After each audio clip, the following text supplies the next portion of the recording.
Welcome to my channel Digital eSchool. Types of friction. इस video में हम discuss करेंगे फ्रिक्शन के टाइप्स। तो अब हम स्टार्ट करते हैं। तो फर्स्ट टाइप ऑफ फ्रिक्शन क्या होता है, हम एग्जांपल से स्टार्ट करते हैं। अब एग्जांपल में यहाँ पे एक अलमीरा है जो रेस्ट पे है और एक पर्सन है जो फोर्स लगा रहा है क्योंकि उसे इस अलमीरा को मूव करना है। तो वो फोर्स इस डायरेक्शन में लगा रहा है, तो उसे अलमीरा को इस साइड डायरेक्शन में मूव करना है। बट उसके फोर्स लगाने के बावजूद भी अलमीरा जो है मूव नहीं हो पा रही है। तो ये अलमीरा मूव क्यों नहीं हो पा रही है? क्योंकि जब वो फोर्स लगा रहा है, अपना अप्लाइड फोर्स लगा रहा है, तो उसका फोर्स जो है वो बैलेंस हो जाता है जो फ्रिक्शनल फोर्स ऑपोजिट डायरेक्शन में लग रहा है उसके अप्लाइड फोर्स के।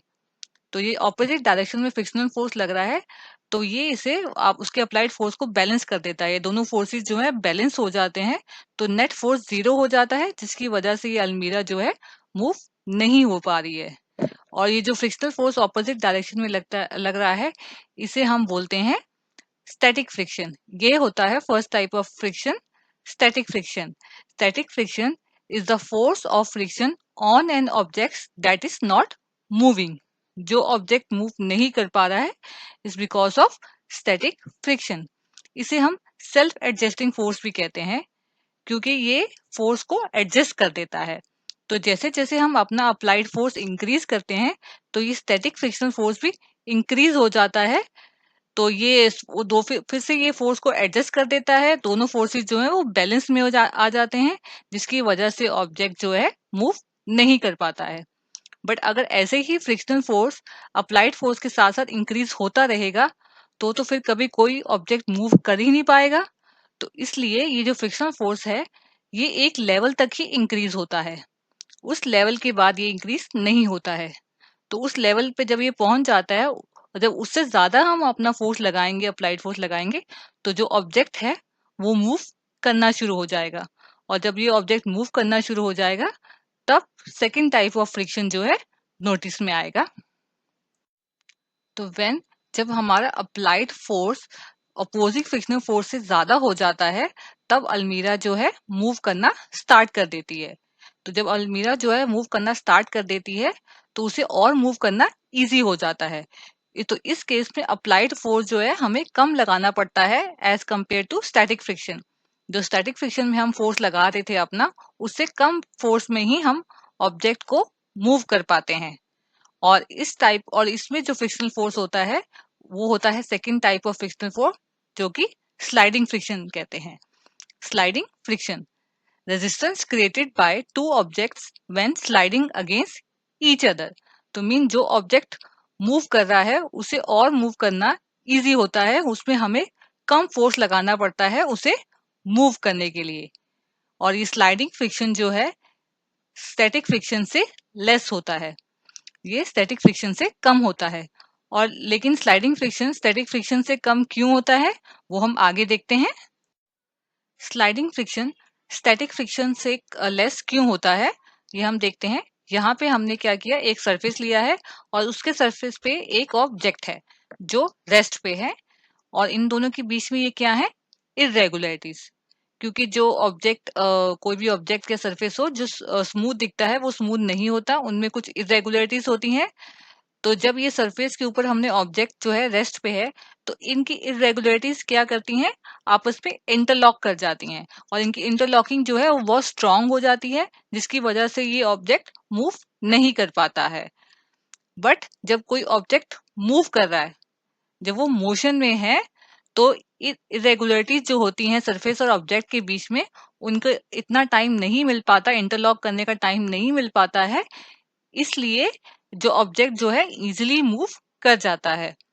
तो इसीलिए स्लाइडिंग फ्रिक्शन जो है स्टैटिक फ्रिक्शन से लेस होता है, और स्लाइडिंग फ्रिक्शन को हम काइनेटिक फ्रिक्शन भी कहते हैं।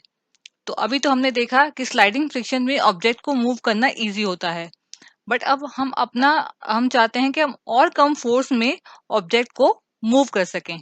तो वो अब कैसे हो सकता है, वो होता है थर्ड टाइप ऑफ फ्रिक्शन में।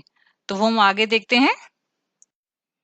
अब हम अपनी अलमीरा की मूवमेंट और कैसे इजी कर सकते हैं, कि अगर हम इस अलमीरा के नीचे हम व्हील्स लगा दें, व्हील्स जो सिलेंड्रिकल शेप में है या राउंड शेप में है, तो हम जैसे ही इसके नीचे व्हील्स लगा देंगे और इसे बस पुश करेंगे तो ये अलमीरा जो है बहुत ईजिली मूव होना शुरू हो जाएगी। और इस पे जो हमें फोर्स लगाना होगा वो बहुत ही कम होगा as compare to sliding friction and as compare to static friction. जो फोर्स हमने स्टैटिक फ्रिक्शन से पे लगाया था या स्लाइडिंग फ्रिक्शन में लगाया था, उससे भी कम फोर्स पे ये ऑब्जेक्ट जो है मूव होना शुरू हो जाएगा अगर हम उस ऑब्जेक्ट के नीचे व्हील्स लगा देंगे।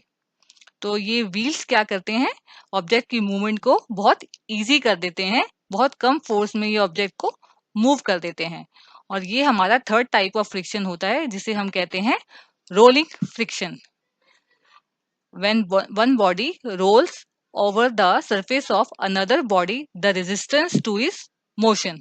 जब एक बॉडी दूसरी बॉडी के ऊपर रोल करती है तो जो फ्रिक्शन लगता है उसे हम रोलिंग फ्रिक्शन कहते हैं, जो कि बहुत ही कम होता है as compare to sliding and static. मतलब रोलिंग फ्रिक्शन जो है वो बहुत कम होता है स्लाइडिंग फ्रिक्शन से भी और स्टैटिक फ्रिक्शन से भी। बट ऐसा क्यों होता है वो हम आगे देखते हैं। रोलिंग फ्रिक्शन स्लाइडिंग और स्टैटिक फ्रिक्शन से लेस क्यों होता है ये हम देखते हैं। यहाँ पे हमने एक सरफेस लिया और उसके ऊपर ये व्हील है, तो और इन दोनों के बीच में ये है इरेगुलरिटीज। तो ये व्हील होता है वो राउंड शेप में होता है, तो उसका जो कांटेक्ट होता है सरफेस से वो बहुत कम होता है।